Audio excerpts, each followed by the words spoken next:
Assalamualaikum warahmatullahi wabarakatuh. Ketemu lagi kita dalam kuliah Manajemen Teknologi Produksi Udang, mata kuliah wajib bagi mahasiswa program studi Budidaya Perairan Fakultas Pertanian Universitas Lampung dengan kode mata kuliah PDI 616315. Pada pertemuan kali ini kita akan membahas satu pokok bahasan yang sangat penting, yaitu aplikasi teknologi bioflok dalam budidaya udang. Adapun referensi yang bisa kita gunakan dalam materi ini, satu, Afrimelek 2009, buku Bioflok Teknologi, A Practical Guidebook, ya, kemudian juga POI-CE 1990, Water Quality in Pond for Aquaculture. Teknologi bioflok sendiri sebenarnya merupakan teknologi yang sudah lama dipelajari sebelum tahun 2000 melalui beberapa penelitian, dan mulai diaplikasikan secara komersial pada tambak-tambak budidaya mulai tahun 2000-an dan mulai berkembang pesat setelah tahun 2010. Materi pada pokok bahasan ini ada 6 subpokok bahasan. Yang pertama pendahuluan, yang kedua nitrogen, yang ketiga sistem autotrop dan heterotrop yang merupakan dasar dari munculnya sistem bioflok ini. Yang keempat sistem bioflok, kemudian yang kelima added value bioflok, serta yang keenam nanti kita akan bahas tentang starting bioflok. Munculnya teknologi bioflok ini tidak lepas dari adanya problem permasalahan dalam budidaya udang, yaitu banyak limbah yang dihasilkan, terutama limbah yang mengandung protein dan karbon organik yang tinggi, di mana pakan itu mengandung 30% protein dan 50% karbon organik. Akibatnya apa? Akibatnya limbah yang dihasilkan itu akan mengandung beberapa nitrogen organik yang toksik atau beracun seperti amonia, ya, dan juga nitrit. Kemudian karbon yang tinggi akan menyebabkan oksigen demand yang tinggi, yang menyebabkan munculnya penurunan oksigen secara drastis atau oksigen depletion.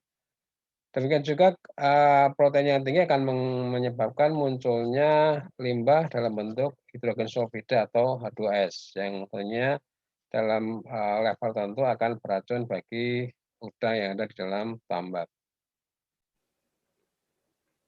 Kita lihat di sini ada bioelemen dalam aquaculture intensif. Ini contoh dari udang, ya, udang windu dari Primavera 1991, di mana 100% pakan yang kita berikan itu ternyata hanya 85% yang dikonsumsi. Sementara 15% itu akan terbuang ke lingkungan atau tidak dikonsumsi. Dari 85% yang terkonsumsi ini, nanti akan dibagi lagi, 48% itu digunakan untuk metabolisme, kemudian untuk molting, dan juga maintenance. Kemudian yang 20% itu akan terbuang sebagai feses. Sementara yang terasimilasi menjadi daging udang itu hanya 17%. Penelitian lain menunjukkan bahwa nutrien yang diasimilasi menjadi daging ikan atau udang itu nitrogen itu hanya 25%, kemudian karbon itu hanya 20%, dan fosfor itu sekitar 25%. Sehingga 75% sampai 80% pakan itu akan menjadi limbah yang terbuang ke lingkungan. Sedikit saya akan bahas tentang konversi pakan. Ya. Jadi ini kasus di ikan lele dengan FC 1,1, artinya 1,1 kg pakan itu akan menghasilkan 1 kg ikan lele, biomasa ikan lele. Namun demikian, angka ini sebenarnya tidak mencerminkan kondisi real yang ada di kolam atau tambak. Ya. Karena pakan dan ikan itu memiliki berat kering yang berbeda. Ya. Pakan mempunyai berat kering rata-rata 10%, sedangkan ikan lele memiliki berat kering sekitar 25%.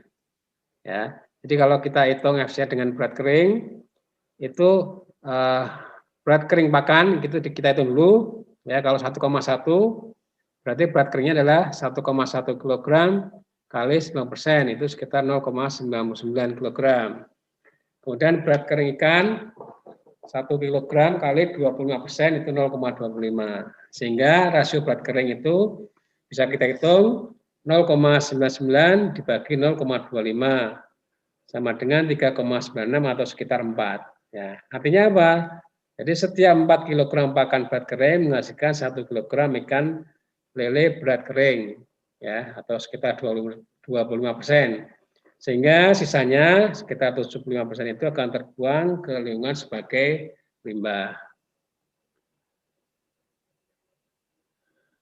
Berikutnya kita bahas tentang nitrogen. Ini penting sekali dalam sistem bioflok karena merupakan unsur utama pembentukan flok di samping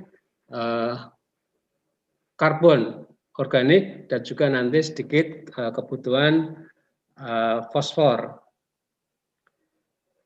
Nitrogen dibagi dua, itu yang pertama organik, ya, itu dalam bentuk protein, bisa dipakan, algae, ya, bakteri atau ikan. Ya. Kemudian yang kedua anorganik itu dalam bentuk amonium, amonia, ya, kemudian nitrat, NO3, NiCl1, nitrit dan juga nitrogen bebas. Ya. Kalau organik ini dia tidak berubah-ubah selama ikannya tidak mati atau pakannya tidak mengalami hidrolisis. Sementara untuk anorganik, ya, dia akan berubah-ubah di dalam kolam, tergantung kondisi kolam atau variabel kualitas air lainnya. Kadang amonium, kemudian kadang juga dia akan amonia, juga nanti akan berubah menjadi nitrat ataupun nitrit, ya, bahkan menjadi nitrogen bebas, tergantung dari kondisi lingkungannya.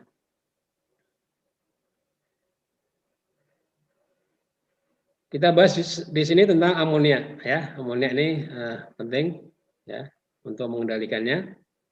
Nah, amonia itu sumbernya dari mana? Bisa muncul di dalam sistem di kolam kita atau di tambak. Dia yang pertama merupakan dia akan berasal dari hidrolisis sisa pakan, ya. Kemudian ikan, plankton, bakteri yang mati, ya, akan mengalami hidrolisis menghasilkan NH3. Dan tentunya ini akan dibantu oleh bakteri proteolitik. Ini yang pertama.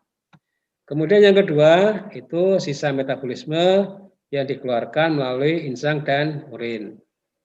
Kemudian yang ketiga ini kalau kita melakukan pemupukan, ya, urea misalnya, itu akan menghasilkan amonia. Jadi kalau kita melakukan pemupukan dan urea itu tujuannya ini menambah ketersediaan amonium yang nanti akan digunakan oleh fitoplankton dalam pembentukan selnya atau pembentukan biomasa fitoplankton. Siklus nitrogen dalam kolam ini penting juga kita ketahui, ya, untuk menggambarkan bagaimana nitrogen perubahan bentuk nitrogen yang ada di dalam kolam. Ya.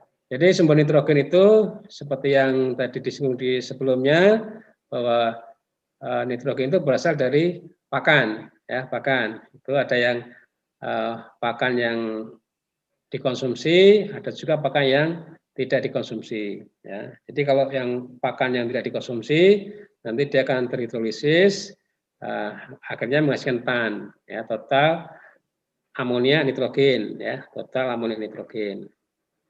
Kemudian kalau pakan yang dimakan, dikonsumsi, nanti akan keluar menjadi feses dan urin juga, ya. Kemudian keluar juga lewat insang, ya, sebagai hasil sisa metabolisme. Ini juga akan menghasilkan TAN.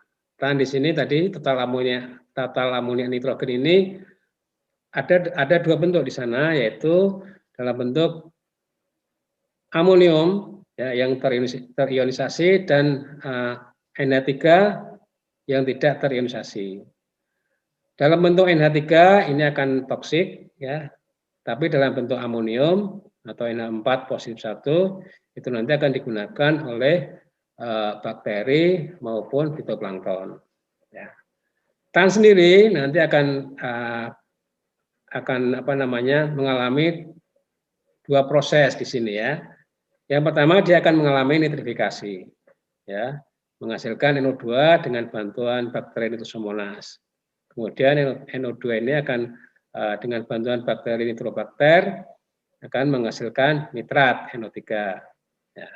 Nitrat ini nanti akan mengalami dua kemungkinan. Yang pertama dia akan mengalami denitrifikasi, ya, dibantu oleh bakteri denitrifikasi menghasilkan N2, ya. Dan N2 ini juga nanti akan N2 ini ada beberapa kemungkinan, di antara lain dia akan terdifusi ke udara atau akan dimanfaatkan oleh fitoplankton dari jenis blue green algae. Ya, itu yang pertama. Kemudian yang kedua, NO3 ini juga bisa dimanfaatkan langsung oleh fitoplankton ataupun bakteri. Ya. Itu proses tan yang pertama. Yang kedua, tan ini ya dalam bentuk NH4 positif 1 itu akan dimanfaatkan langsung oleh fitoplankton maupun bakteri, ya tergantung kondisi yang ada di lingkungan tersebut. Kalau karbon organiknya tinggi, maka akan dimanfaatkan oleh bakteri heterotrof, ya. Di samping juga bisa dimanfaatkan oleh fitoplankton ketika terjadi keterbatasan karbon organik. Itu siklus nitrogen yang ada di kolam secara singkat seperti itu.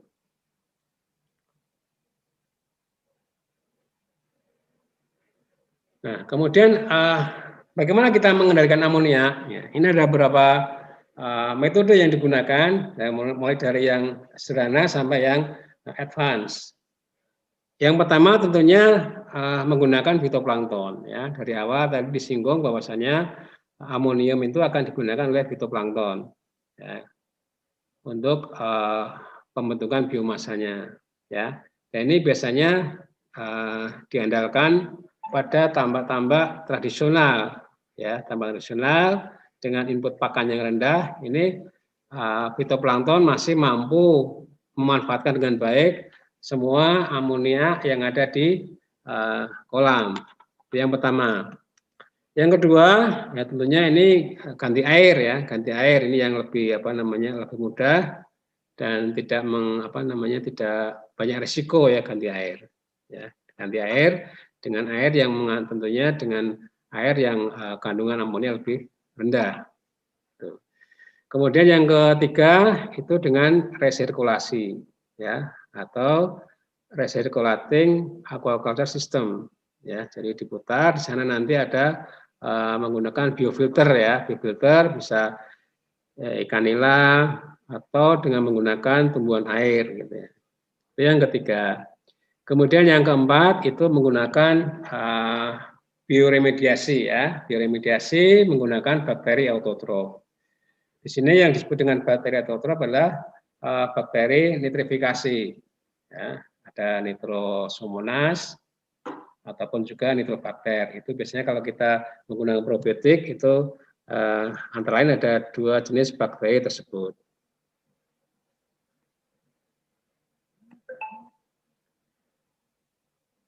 Kemudian yang kelima, ya, pengendalian amonia adalah dengan aktivasi bakteri heterotrof, ya, dengan penambahan karbon organik, ya.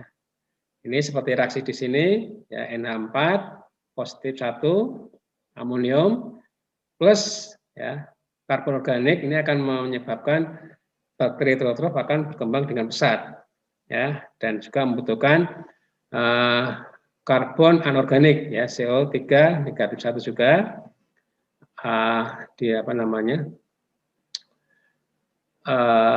Bikarbonat, ya, sebagai penyusun utama alkalitas.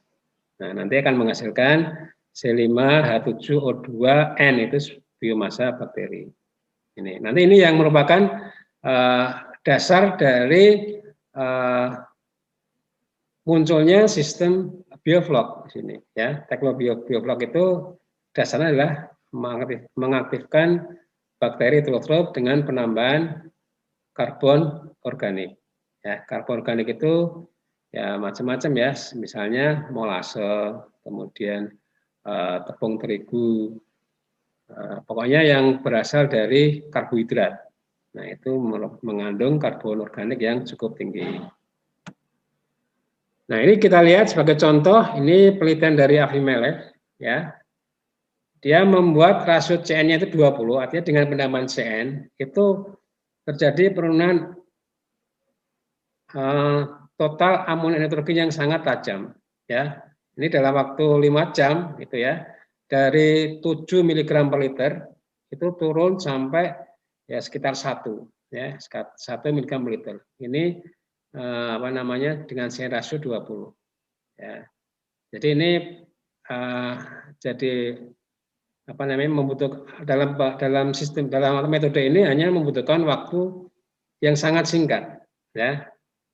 Ini kalau sebagai contoh yang mudah kita lakukan, ya, ketika kita memiliki kolam ikan lele di belakang rumah misalnya, nggak pernah ganti air, bau amonia tinggi. Nah ini dengan penambahan sumber karbon ya misalnya glukosa atau apa namanya molase atau yang lainnya, itu nanti akan amonia akan cepat apa namanya terserap ya amoniaknya sehingga baunya akan hilang.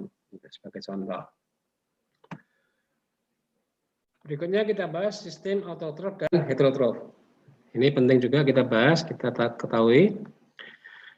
Sistem autotrof, sumber karbonnya ini yang paling utama, dia adalah organik. Ya, contohnya CO2. Ya, seperti reaksi di bawah ini, 6 CO2 ditambah 6 H2O akan menjadi C6H12O6 plus 6 O2. Ini reaksi yang sudah familiar bagi kita dan sudah kita hafal mulai dari sekolah dasar. Ya. Kemudian parameter kelas airnya fluktuatif, ya, terutama DO dan pH. Ya. Jadi DO pada waktu siang hari akan tinggi, ketika malam hari akan turun. pH juga begitu, pagi hari rendah, nanti akan siang hari akan tinggi. Ya. Produktivitas primernya tergantung mikroorganisme autotrof, ya, itu fitoplankton di sini, ya, fitoplankton. Produktivitas primernya terbatas tergantung sinar matahari. Jadi pada waktu malam hari dia akan tidak aktif. Ya. Nah, mikroorganisme lainnya yang apa namanya termasuk dalam yang ada dalam sistem ini adalah bakteri nitrifikasi. Ya. Nitrifikasi itu ada 2 fase dia. Kemudian prosesnya lambat, regenerasi sekitar 12 jam. Dan biomasa yang dihasilkan itu kecil. Nah, itu sistem autotrof. Ya. Kemudian yang kedua itu heterotrof. Ya. Yang pertama, yang paling penting, yang membedakan keduanya adalah sumber karbonnya. Ini sumber karbonnya karbon organik, ya. Misalnya glukosa, ya, dan lain-lainnya. Nah, di sini reaksinya C6H12O6 plus 6O2 menjadi 6 CO2 plus 6 H2O. Ya, ini reaksi respirasi. Parameter kelas air itu relatif stabil, ya, terutama pH. pH-nya pagi, sore itu biasanya stabil di situ. Kemudian didominasi oleh organisme heterotrof, terutama bakteri. Ya, bakteri, misalnya bakteri Bacillus. Sinar matahari tidak memiliki peran yang dominan. Ya, jadi aktivitasnya bisa 24 jam, bisa di luar ruangan, bisa di dalam ruangan. Ya. Kemudian sistem ini tergantung keberadaan karbon organik, ya, atau sering kita sebut dengan rasio CN-nya. Ya. Semakin tinggi rasio CN-nya, semakin tinggi karbonnya, maka bakteri ini akan tumbuh dengan cepat. ya, tumbuh dengan cepat. Kemudian berikutnya yang cukup penting juga, ini hanya satu fase. Regenerasi setiap setengah jam, jadi ini cepat sekali. Ya. Ini yang membedakan. Ya. Membedakan sehingga nanti dalam sistem bioflok itu yang kita kembangkan atau kita kita pacu pertumbuhannya adalah bakteri heterotrof, ya, supaya dominasinya itu lebih cepat terbentuk dibanding bakteri autotrof. Ya. Dengan bagaimana caranya? Tadi dengan kalau di sini kan yang berpengaruh adalah sumber karbonnya, sehingga kita tambah sumber karbon sesuai dengan kebutuhan bakteri heterotrof tadi. Nah, di sini sedikit tentang perbedaan bakteri autotrof dan heterotrof, ya biar lebih jelas. Ya, jadi bakteri autotrof, nitrifier kita sebut seperti itu, ya contohnya Nitrosomonas nitrobakter. Itu prosesnya itu ada dua fase, ya, dua fase kalau dalam menguraikan amonia. Ya. Fase pertama itu biasanya Nitrosomonas yang bakterinya, kemudian fase kedua itu bakterinya nitrobakter. Di sini sumber karbonnya adalah karbon anorganik, ya HCO3 negatif 1 atau bikarbonat, ya sebagai penyusun utama alkalitas. Ya. Kemudian di sini dua fase ini, ya, jadi agak tadi disebutkan sebelumnya ini lambat, jadi agak lambat. Kemudian yang kedua bakteri heterotrof, ya. Kalau tadi dua fase, ini hanya satu fase saja, satu fase, sehingga tadi dalam mengikat amonia itu membutuhkan waktu yang cepat, ya, satu fase. Ya. Amonium, nah nanti yang penting dia membutuhkan ini karbon organik tercukupi, sehingga nanti akan terbentuk biomasa bakteri. Ini biomasa bakteri. Ini bedanya antara bakteri autotrof dan bakteri heterotrof. Ya, sekali lagi untuk sistem bioflok nanti yang kita rangsang pertumbuhannya adalah bakteri heterotrof.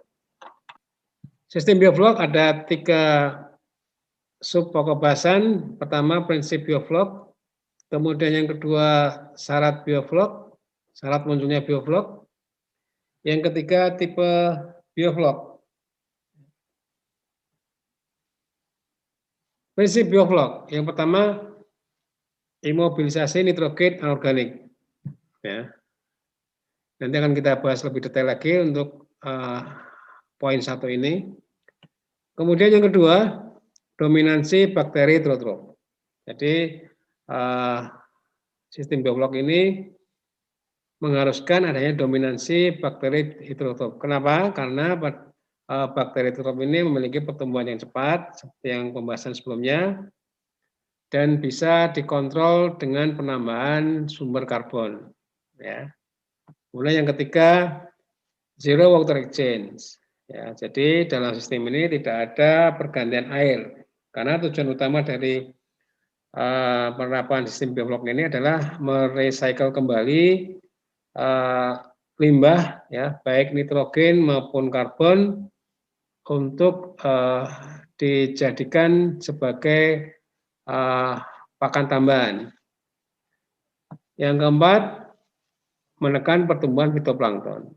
Ya, dengan dominasi heterotrof, kita harapkan pertumbuhan fitoplankton akan terhambat. Kemudian yang kelima, biosintesa biopolimer sebagai ikatan vlog. Ya, jadi supaya vlognya itu bioflok terbentuk, maka perlu ada ikatan, dan ikatan itu dihasilkan oleh bakteri heterotrof. Kemudian yang keenam, nah ini yang penting juga, ya, bisa dikatakan sebagai kuncinya adalah pengaturan rasio CN media.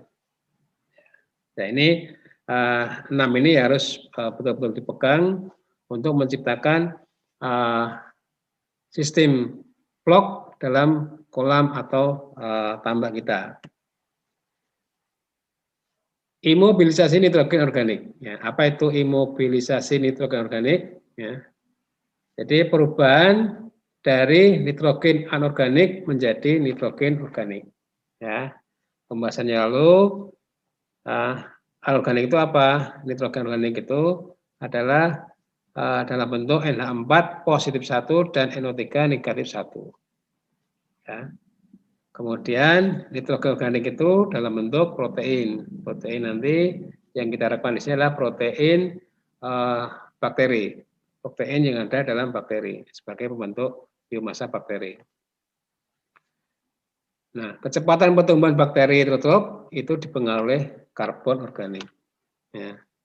Jadi definisi dari organisme heterotrof itu dia membutuhkan sumber karbonnya dari karbon organik. Nah, seperti reaksi di sini ya, sel organik ya plus N anorganik ya dalam bentuk NH4 positif 1, NO3 negatif 1. Nah, nanti akan disintesa oleh bakteri menjadi biomasa bakteri ya, C dan N dalam massa bakteri, biomasa bakteri. Inilah.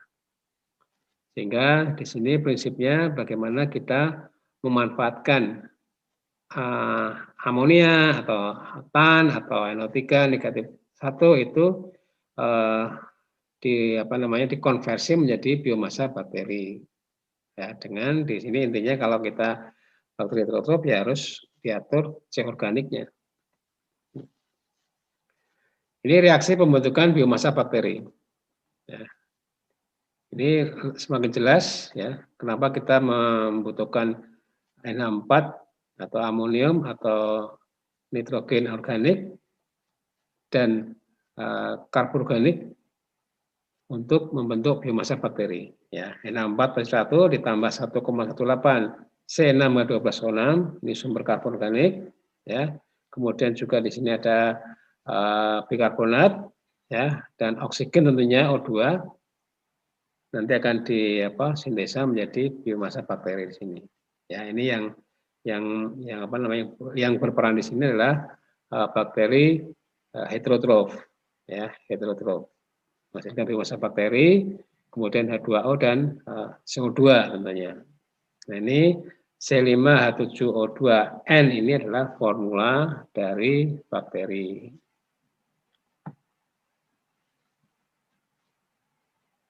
Nah, dari formula tadi C5H7O2N O2N formula bakteri ini, maka bisa disimpulkan bahwasannya rasio CN bakteri itu adalah 5:1. Ya, kita lihat di sini C5 N-nya 1. Jadi setiap 1 unit N itu membutuhkan 5 unit C, ya, C organik di sini.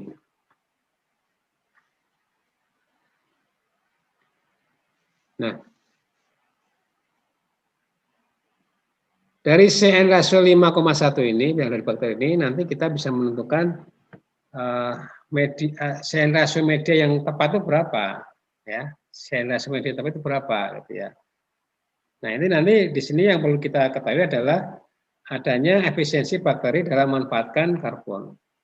Karena bakteri itu tidak bisa memanfaatkan karbon 100% ya. Jadi dimanfaatkan menjadi biomasa bakteri itu nggak bisa. Ya, ada efisiensinya.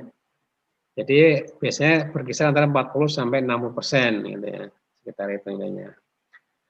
Nah, dari rumus ini rasio CN bakteri ini nanti bisa kita tentukan, bisa kita buat berapa CN rasio media. Ya, ini rasio CN media. Jadi rasio CN bakteri sama dengan jumlah karbon organik ya C kali efisiensi tadi. Efisiensi bakteri dalam memanfaatkan karbon organik dibagi jumlah nitrogen N-nya. Ya. Jika efisiensi bakteri dalam mengkonversi karbon organik ya itu biasa disebutkan dengan E itu 40% dan rasio CN bakteri itu 5, maka rasio CN media dapat dihitung sebagai berikut. Ya.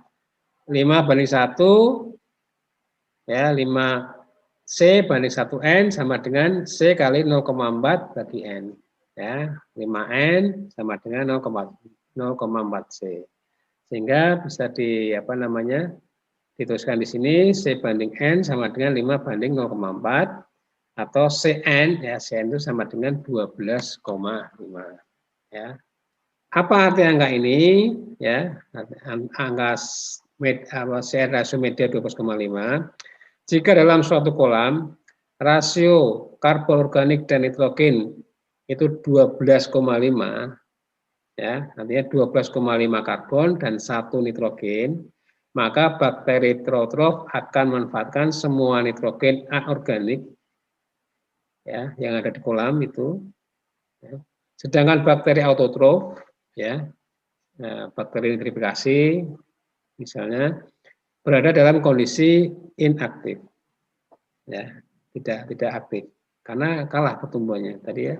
Di awal pertumbuhan itu bakteri heterotrof setengah jam membelah, sementara bakteri autotrof itu 12 jam, ya, kan jauh ininya, sehingga kecepatannya itu bakteri autotrof lebih tinggi. Nah, itu tadi rasio Cn media. Nah, sekarang pakan yang kita gunakan biasanya, ya, itu kan mengandung protein yang bervariasi. Dan kandungan protein ini akan berpengaruh pada rasio Cn yang ada di situ. Ya. Kita lihat di sini, contohnya di protein 20%, itu nitrogennya bisa kita hitung 0,32, ya, kemudian karbonnya 0,5, sehingga rasio C-nya 15,6. Ya, 15,6. Nah, semakin tinggi kandungan protein, maka kandungan N-nya juga semakin tinggi. Sehingga apa yang terjadi? Rasio CN-nya akan semakin kecil, ya. Semakin tinggi protein, semakin kecil rasio CN-nya. Nah, dari sini bisa kita lihat bahwasanya ketika proteinnya 25 di bawah 25 atau 25 di sini sebagai contoh itu 12,5. Nah, pada kondisi 12,5 ini bioflok sudah terbentuk. Ya. Bioflok sudah terbentuk. Ya, apalagi 15,6. Ya. Jadi kalau kita menggunakan protein kandungan pakannya di bawah 25 itu sudah tidak perlu penambahan sumber karbon. Otomatis bioflok akan terbentuk. Tapi ketika kita menggunakan protein 30%, 30% bahkan 40%, ini perlu penambahan sumber karbon organik supaya bioflok akan terbentuk.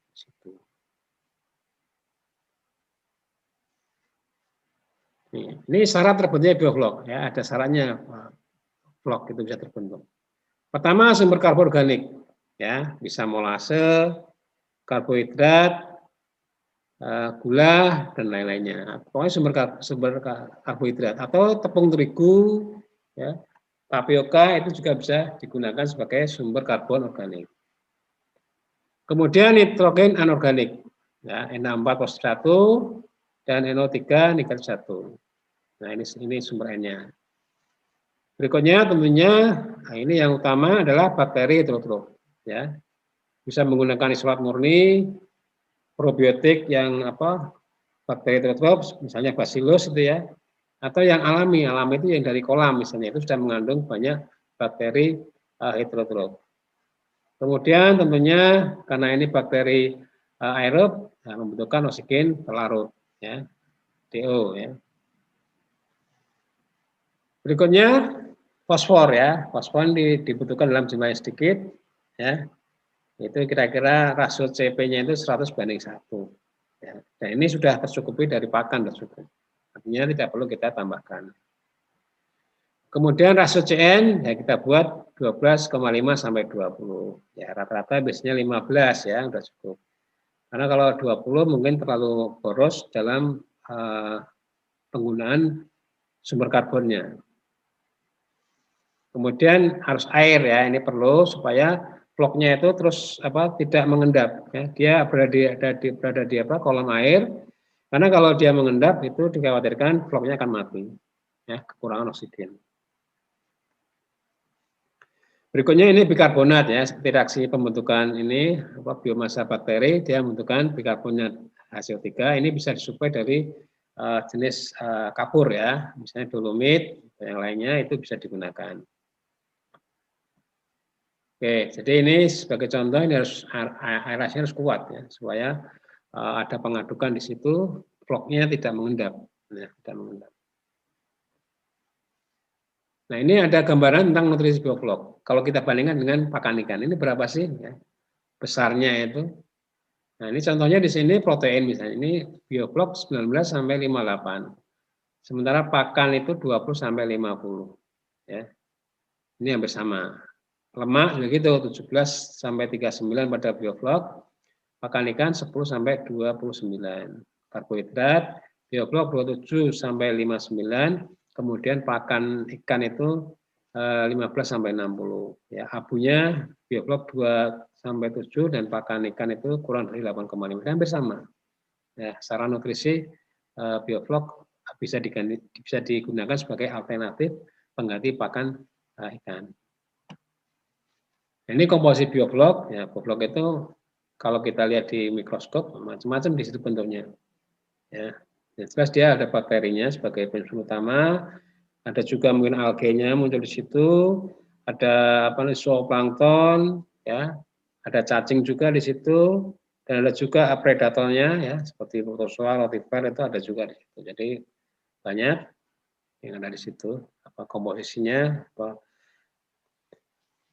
Nah, kultifannya apa yang bisa diberikan, ya, yang bisa manfaatkan bioflok ini? Beberapa penelitian memang sudah banyak dilakukan, ya, misalnya di ikan nila, ya, tilapia, kemudian juga di udang dan beberapa di catfish, ya, juga seperti lele misalnya, itu juga sudah banyak dilakukan. Tetapi yang paling responnya sampai saja yang responnya paling bagus itu di ikan nila dan udang.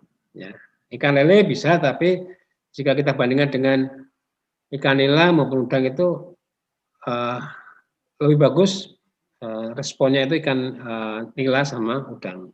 Ya, ini ada contoh penelitian di mana ikan ini African catfish ya, ikan lele ini pertumbuhannya lebih rendah ya dibandingkan dengan ikan ini. Ya, dengan lemon fin ini lebih bagus lemon fin ini.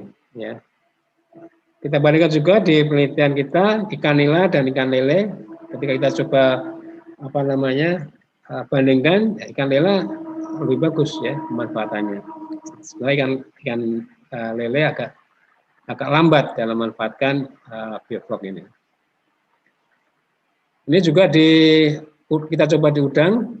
Nah ini cukup bagus nih ketika umur 51 itu di semi lapang ya kita gunakan dengan menggunakan bak fiber yang tanpa bioflok itu 3,4 gram ketika umur 51 hari. Sementara yang menggunakan bioflok bisa sampai 7,03. Ini cukup luar biasa pertumbuhannya ya kalau kita lihat di sini. Kemudian berikutnya tipe bioflok ya. Tipe sistem bioflok itu ada dibedakan dua ya. Satu green water system ya. Dia outdoor di luar, ada pengaruh sinar matahari, kemudian bakteri sebagai penyumbang bioflok, nah, tentunya, kemudian fitoplankton itu masih bisa tumbuh, ya meskipun dia pertumbuhannya tertekan, tapi masih bisa tumbuh karena ada sinar matahari. Itu yang green water system. Yang kedua itu disebut dengan brown water system, ya indoor di dalam ruangan, sinar matahari sudah dibatasi, ya tidak bisa masuk.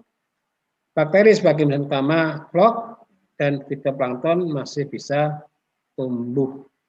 Fitoplankton tidak bisa tumbuh di sini, ya sehingga warnanya sudah coklat merah gitu ya. Kalau yang green wall system itu masih ada warna-warna hijau sedikit. Jadi ini dua tipe sistem bioflok. Ya. Itu kemudian berikutnya kita ke pembahasan yang kedua, added value bioflok. Ya. Apa sih added value bioflok itu? Sehingga kita banyak pembudidaya itu yang mencoba menerapkan sistem ini. Yang pertama, sebagai pakan tambahan. Ya. Kenapa? Karena ukurannya itu lebih besar ya. Itu sekitar 2 mili, ya 2 mili, dan itu bisa dimanfaatkan oleh ikan atau udang. Ya. Kalau bakteri sendiri ukurannya mungkin ya 1 mikron itu, jadi nggak bisa dimanfaatkan secara langsung oleh ikan atau udang. Kemudian kualitas airnya stabil ya, DO, pH itu stabil ya. Ya, pH terutama ya dia berkisar antara 7,5 sekitar itu. Berbeda dengan yang sistem autotrof ya, yang mengandung plankton, fitoplankton nanti pada pagi hari dia 7,5, siang hari bisa 9 atau 9,5 atau bahkan 10. Kemudian berikutnya ya tentunya dia akan menurunkan amonia karena bakteri yang dominan itu dia akan memanfaatkan amonium atau nitrat ya untuk membentuk biomasa bakteri. Nah ini yang menarik juga adalah imunostimulan ya, seperti kita ketahui bahwasanya bioflok ini merupakan kumpulan bakteri dan bakteri itu dalam dinding selnya itu mengandung peptidoglikan dan lipopolissakarida yang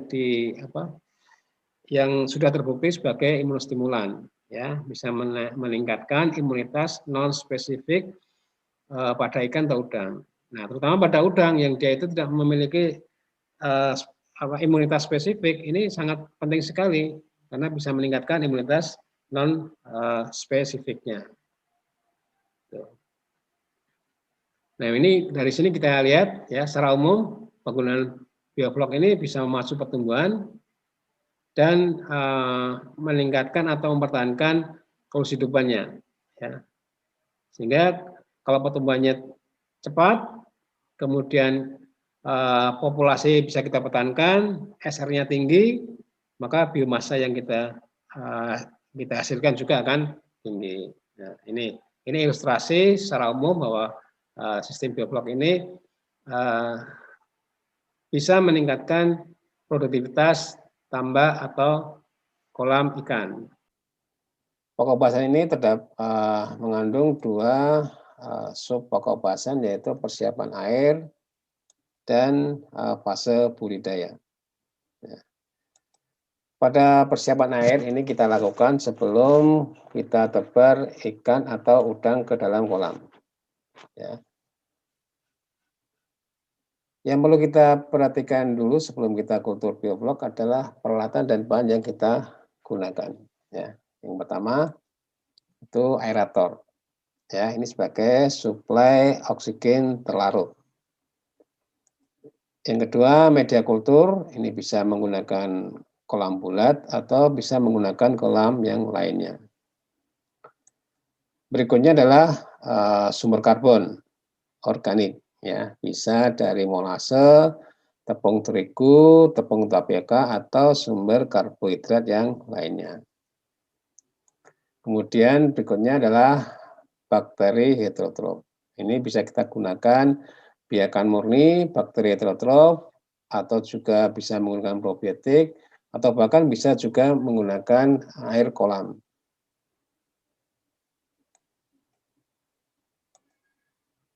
Nah, berikutnya sumber nitrogen dan karbon yang kita gunakan salah satu adalah pakan ikan atau pakan udang. Ini sebagai sumber N dan karbon organik tentunya. Bisa juga sebagai sumber P, di situ juga mengandung P di pakan ikan atau udang. Nah, jika tidak ada pakan ikan, kita bisa menggunakan sumber N itu dari urea. Ya, urea itu juga mengandung N cukup tinggi. Berikutnya adalah kapur. Kapur ini sebagai sumber HCO3 atau bikarbonat. Juga kita butuh juga fosfor dalam jumlah sedikit, tetapi kalau sudah kita menggunakan pakan, fosfor tidak perlu kita tambahkan lagi. Nah, sebelum kita mengkultur bioflok, ada baiknya kita merefresh dulu reaksi pembentukan bioflok supaya kita tahu bahan tersebut manfaatnya untuk apa. Ya, kita lihat reaksinya di sini. NH4 positif 1, ini sumber nitrogen, amonium. Ya. Kemudian kita juga butuh karbon organik, ya, C6H12O6. Kemudian kita juga butuh bikarbonat, serta kita juga butuh oksigen terlarut. Amonium ini bisa kita peroleh dari pakan ikan tadi, atau juga bisa menggunakan urea, ya, karena kalau urea kita masukkan dalam air itu akan bereaksi ya dengan H2O tentunya dan menghasilkan NH3. Nah, NH3 ini dalam air akan berada dalam kesetimbangan dengan NH4, ya. Nah, ini kondisi ini dipengaruhi oleh pH dan suhu air. Semakin tinggi pH dan suhu air, maka proporsi dari NH3 ini meningkat. Sebaliknya, semakin rendah pH, maka proporsi dari NH4 ini akan meningkat. Ya. Ini NH4. Nah, kalau C6H12O6 ini sumbernya tadi dari molase atau juga pakan ikan juga mengandung karbon organik. Lalu bagaimana sumber bikarbonat ini? Nah, salah satunya adalah dengan kapur, ya. Kapur, dolomit misalnya, karena di dalam air dia akan bereaksi dengan CO2 dan H2O nanti akan menghasilkan 4HCO3 negatif 1. Ini reaksi pembentukan bioflok, ya. Jadi ini sudah ada semua. Nah, ini yang O2 tadi yang disuplai dari blower atau aerator. Nah, kemudian untuk kultur bioflok kita mulai setelah kita siapkan bahan-bahannya dan peralatannya, kita akan masuk ke tahap kultur bioflok. Ya. Bahan yang digunakan, ya, kita mencoba untuk mengkultur bioflok pada media 1 ton air atau 1000 liter. Kita gunakan pakan 500 gram pakan udang atau ikan bisa juga, dengan protein sekitar 30% dan karbon sekitar 50%. Dan kita juga menggunakan molase, ya, kandungan C-nya kita perkirakan 50%. Meskipun nanti pada prakteknya itu tergantung dari kualitas masing-masing molase.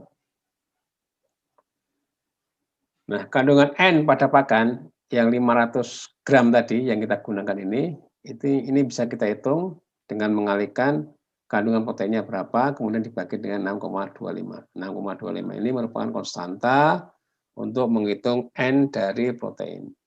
Nah, ini hasilnya adalah 24 gram. Jadi dari 500 gram pakan ini, dia mengandung 24 gram N, nitrogen. Ya.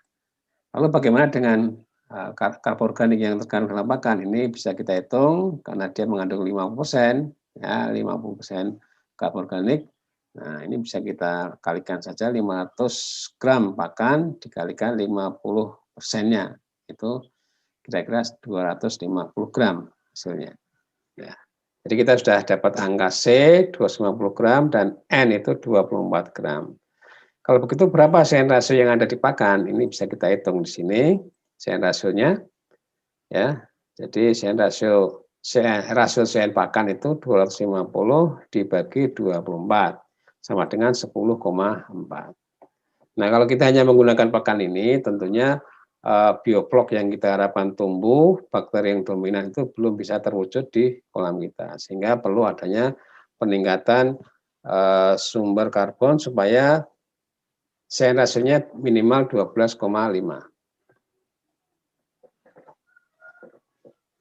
Nah, dari pakan tadi kita akan menghitung kira-kira berapa kebutuhan dari karbon organik yang harus kita tambahkan, ya. Kita hitung di sini. Di 500 gram pakan ikan mengandung 250 gram karbon. Nah, kemudian kandungan N-nya adalah 24 gram. Tadi CN rasionya masih 10,4. Ya, semua. Jadi ini akan kita coba tingkatkan CN rasionya menjadi 15. Pertanyaannya berapa jumlah karbon organik atau molase yang harus kita tambahkan dalam media kultur kita. Ya, kita hitung di sini persamaannya 15, ini CN rasionya itu 250 gram. Itu yang sudah kehitung tadi. Ini sudah kehitung 20 gram ini. Ditambah C tambahnya, kemudian dibagi dengan N yang ada di pakan 24 gram. Ya, seperti ini persamaannya. untuk menghitung berapa jumlah C yang harus ditambahkan, C organik di sini ya. Nah, dari ini kita turunkan persamaan tersebut. 360 gram sama dengan 250 gram plus C tambahan. Ya. C tambahannya berapa? C tambahannya adalah 110 gram. Ya, jadi kebutuhan C tambahan itu C organik ya dalam hal ini itu adalah 110 gram. Sementara tadi kandungan karbon pada molase itu 50%. Sehingga kita harus hitung berapa kebutuhan molasenya. Nah, dari sini bisa kita hitung bahwasanya molase yang dibutuhkan adalah 110 gram dibagi 50%-nya. Sama dengan 270 gram. Ya, sudah ketemu ini molasenya. Sehingga kita bisa tentukan untuk mengkultur bioflok dalam 1 ton air atau 1000 liter gitu banyak yang dibutuhkan adalah 500 gram pakan ya dari atas ini ditambah dengan 270 gram molase. Ya, 270 gram molase. Dengan catatan kandungan C organik pada molase adalah sekitar 50%. Ya, jadi kandungan C organik pada molase adalah 50%. Ya. Langkah-langkah yang dilakukan dalam kultur bioflok adalah sebagai berikut. Yang pertama, persiapan wadah atau media kultur isi dengan air tawar atau laut sesuai dengan ikan yang kita pelihara, 1000 liter atau 1 ton. Kemudian juga dilengkapi dengan peralatan aerasi.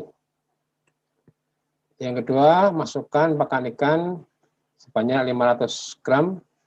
Ini kita haluskan dulu sebelum dimasukkan dalam kolam agar proses terbentuknya vlog itu bisa lebih cepat. Berikutnya tambahkan inokulan bakteri heterotrof, ya, misalnya Bacillus atau biakan Moribacillus, atau juga bisa dari probiotik, atau juga bisa dari air kolam. Kemudian berikutnya tambahkan kapur, ya, misalnya dolomit sebagai sumber bikarbonat, ya kira-kira 50 sampai 100 gram, ya, atau 50 sampai 100 mg per liter. Nah, dolomit ini sebenarnya di dalam kolam air tambah itu sudah tersedia. Namun lebih baiknya kita tambahkan agar terjamin ketersediaan bikarbonat. Berikutnya tambahkan sumber karbon secara bertahap. Tadi hasil perhitungan kita 270 gram. Kita tambahkan bertahap ya. Hari pertama 50%, kemudian hari kedua bisa 50%. Kemudian berikutnya aerasi dioperasikan penuh agar pakan dan molase tidak mengendap. Ya, ini penting sekali, jangan sampai pakan dan molase itu mengendap ke bawah, karena nanti akan menghambat pertumbuhan bakteri yang kita harapkan. Oksigen terlarut dijaga minimal 4 mg per liter. Nah, vlog ini akan terjadi sekitar 7-10 hari. Namun biasanya akan stabil setelah 10 sampai 14 hari ya. Jadi ikan sudah siap untuk ditebar. Nah, ini proses kultur bioflok pada saat persiapan air. Nah, sekarang bagaimana kita menjaga supaya bioflok ini tetap muncul ketika proses budidaya. Ya, jadi kita akan bahas bagaimana kita menjaga supaya vlog akan tetap tumbuh, bakteri heterotrof akan tetap dominan pada saat kegiatan budidaya udang maupun ikan berlangsung.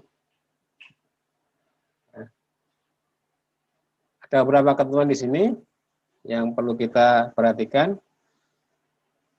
Ya, pertama menjaga rasio CN itu 12,5 sampai 20. Ya. Kemudian menjaga bioflok tidak mengendap. Ya, pastikan aerasi bisa membuat vlog itu tetap berada di kolom air. Oksigen larut yang kita jaga 4-6 mg per liter. Ini selain digunakan oleh udang atau ikan, oksigen larut ini juga digunakan oleh bakteri. Nah, prinsip dalam budidaya dengan sistem bioflok adalah zero water exchange. Tidak ada ganti air selama proses budidaya berlangsung. Karena tujuan utama dari teknologi bioflok adalah memanfaatkan limbah, ya, terutama amonia yang ada di dalam kolam. Jadi yang menjaga rasio CN minimal 12,5, ya. Nah, di rasio CN pada pakan itu kan baru 10,4, ya. Jadi perlu ada penambahan sumber karbon agar CN rasio minimal 12,5. Perlu ada penambahan sumber karbon organik ke media budidaya. Ya. Nah, ini bisa bermacam-macam sumber karbon organiknya, bisa molase, gula, atau karbohidrat yang lainnya seperti tepung terigu, tapioka, dan lain-lain. Langkah-langkahnya, menentukan kandungan N pada pakan, ya, tergantung dari kandungan protein pakan, ya, di mana N itu bisa kita hitung berdasarkan kandungan protein pakan. Ya. N sama dengan kandungan protein pada pakan dibagi dengan 6,25. Yang kedua, kita hitung kandungan C pada pakan, ya. Ya, rata-rata sekitar 50% C organik yang ada dalam pakan. Yang ketiga, kita juga harus menghitung kandungan C pada sumber karbon yang kita gunakan. Ya, macam-macam molase misalnya, itu ada yang 40%, ada yang 5%. Gula juga ya, itu sekitar 36%. Yang penting bahwa nanti ketika kita menggunakan sumber karbon, kita harus tahu kandungan C organiknya. Berikutnya, kita estimasi ekskresi dari N. Ya, rata-rata 70-80%. Nah, kemudian estimasi ekskresi C itu sekitar 70-80%. Itu hal-hal yang perlu kita perhatikan. Nah, sekarang bagaimana kita menghitung berapa kebutuhan bahan organik, sumber organik yang ditambahkan ketika kita ingin menjaga agar vlog itu tetap tumbuh di dalam media kultur. Ya, bisa kita hitung nanti perhitungannya di sini. CN media sama dengan molase, banyak molase, kali kandungan C, ya, ditambah P dikali kandungan C pada pakan, dikali ekskresi dari C. Kemudian kita bagi dengan N-nya, ya. Jadi N-nya itu yang ada di media kultur, di kolam, P kali protein pakan dibagi 6,25 kali ekskresi N. Nah ini, ya. Jadi P itu pakan, M adalah molase. Nah, dengan ketentuan apa? Ketentuannya seperti ini, kita lihat. Jika C molasenya 5%, C pakan 5%, ekskresi C-nya 75%, ekskresi N-nya 75%, protein pakan 30%, dan CN rasio media yang dikenal 15%, maka CN media sama dengan N kali 5%, molase tadi ya, ditambah P dikali 50%, dikali 75%. Dibagi dengan P dikali 30% dibagi 6,25%, 6,25 dikali 75%. Ya, sehingga bisa diringkas lagi 15, ya, C-nya tadi, C rasionya, M kali 5% plus 0,375 dibagi dengan 0,036 P. Ya. Kita ringkas lagi, 0,54 P sama dengan 0,5 M plus 0,375 P. Nah, sehingga 0,165 P sama dengan 0,5 M. Ya. Pak, yang molase tambahkan berapa? Molase tambahkan adalah 0,33 pakan. Ya. Artinya apa dengan angka seperti ini? Bahwa setiap 1 kg pakan yang kita masukkan dalam kolam itu perlu ditambah dengan 0,33 kg molase ya atau karbohidrat. Nah, ini harus ditambah secara rutin supaya CN ratio juga terjaga, dominansi dari bakteri heterotrof juga bisa terjadi. Nah, berikutnya saya sedikit tentang analisis SWOT dari sistem bioflok ini. Jadi sistem bioflok ini memang memiliki kekuatan, kelemahan, ya, juga memiliki peluang dan tantangannya. Nah, ini kita coba lihat apa sih, ya, kenapa kok kadang ada masalah dalam penerapan bioflok ini di lapangan. Ya, pertama strength kekuatan dulu, strength-nya. Jadi efisiensi pakan lebih baik, ya, ini bisa mencapai 20%. Kemudian pertumbuhan lebih cepat, ramah lingkungan, high density, ya, pada tempat tinggi, ya. Tapi ada beberapa kelemahan juga di sini, ya, weakness-nya. Monitoring harus ketat, ya. Artinya kincir juga harus nyala sepanjang setiap hari, ya, 24 jam itu harus nyala. Ya. Kemudian production cost-nya lebih tinggi, ya, karena harus penambahan sumber karbon, sehingga ini perlu diperhitungkan harga dari sumber karbon yang kita butuhkan itu kan nanti akan berimbas pada ongkos produksi secara total. Ya. Kemudian opportunity-nya apakah peluang yang bisa kita ambil dalam sistem bioflok ini, ya. Jadi pakan dengan kandungan protein lebih rendah itu bisa kita pakai dengan harga yang lebih murah, ya. Semakin rendah pakan yang kita gunakan, maka semakin rendah pula sumber karbon yang kita butuhkan, ya. Kemudian ancamannya apa, threat-nya apa di sini, ya. Ada, ya, ini kalau mati listrik ini yang cukup riskan, ya. Kalau daerah yang sering mati listrik, ya, ini harus betul-betul waspada, harus disiapkan gensetnya untuk mengantisipasi ketika terjadi kematian listrik. Dan berikutnya juga jika terjadi kelangkaan sumber karbon, ya, misalnya kesulitan dalam memperoleh molase, kesulitan dalam memperoleh tepung terigu atau yang lainnya. Ini yang menjadi ancaman keberlangsungan dalam sistem bioflok ini. Nah, untuk lebih jelas dalam penerapan atau penumbuhan atau kultur bioflok ini, bisa kita simak video berikut ini. Tahap pertama adalah pengisian air, baik dengan air tawar maupun air laut, sesuai dengan kultifan yang kita pelihara. Dalam hal ini kita akan memelihara udang faname sehingga kita menggunakan air laut yang telah disterilkan dengan menggunakan klorin kaporit 30 mg per liter. Setelah itu kita persiapkan bahan, ya, pakan. Kita hancurkan dulu, ya, kita haluskan agar nanti mudah bereaksi.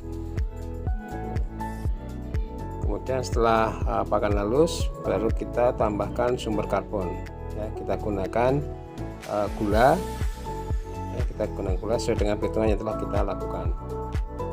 Kita mungkinkan gula dan pakan.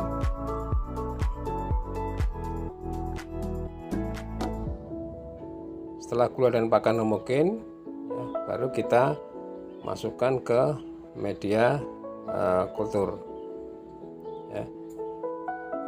Jadi diaerasi dengan kuat agar supaya bahan-bahan yang kita masukkan tidak mengendap, ya, agar tetap berada di kolom air. Ya.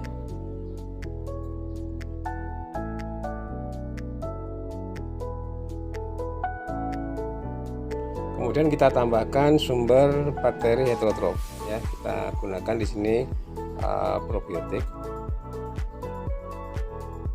Pada hari kedua, warna air cenderung masih ada warna kuning dan juga putih. dan nanti perlahan-lahan akan berubah menjadi coklat. Biasanya ini sumber karbonnya adalah gula, itu awalnya akan berwarna putih.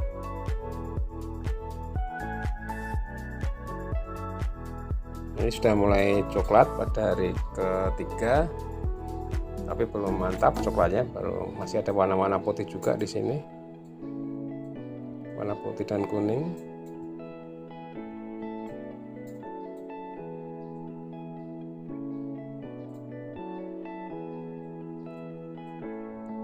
Ini hari ke-8 udah mulai bagus warnanya, sudah vlognya udah mulai terbentuk.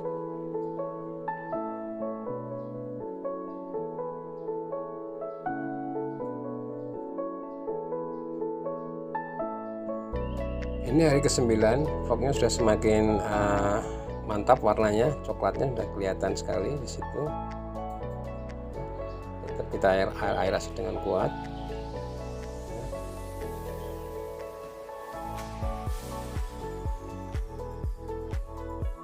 Nah, ini di hari ke-12, vlog sudah betul-betul terbentuk dengan baik. Ya, jadi setelah hari ke-12 ini ikan atau udang bisa kita tebar.